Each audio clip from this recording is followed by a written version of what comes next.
OBC आरक्षणात वाटेकरी नको असं छगन भुजबळांनी स्पष्ट केलंय। ओबीसी समाजावर अन्याय झाला तर लाखोंच्या लोंढ्यानं मुंबईत येऊ असा इशारा मंत्री छगन भुजबळांनी दिलाय। आज भुजबळांनी ओबीसी नेत्यांची मुंबईत बैठक घेतली आणि बैठकीनंतर भुजबळांनी ओबीसी समाजाला तहसील ते कलेक्टर ऑफिसवर उपोषण करण्याचं आवाहन केलं।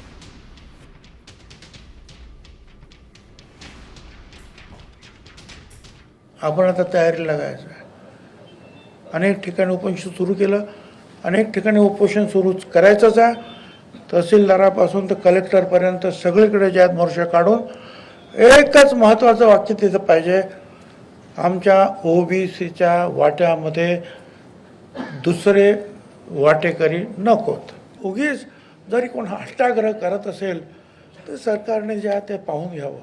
पण आम्ही ठरवलेलं आहे, आम्ही उपोषण करणार, आम्ही जिल्ह्यातून मिरवणुका काढणार, तालुक्यातून, आणि आमच्यावर जर अन्याय झाला तर आम्ही सुद्धा लाखोच्या लोंढ्यानं ज्या मुंबईमध्ये आल्याशिवाय राहणार नाही, हे आज आम्ही इथे ठरवलेलं आहे। आता isakal.com आहे देशातील नंबर 1 ची मराठी न्यूज वेबसाईट। प्रत्येक अपडेटसाठी isakal.com ला नक्की भेट द्या।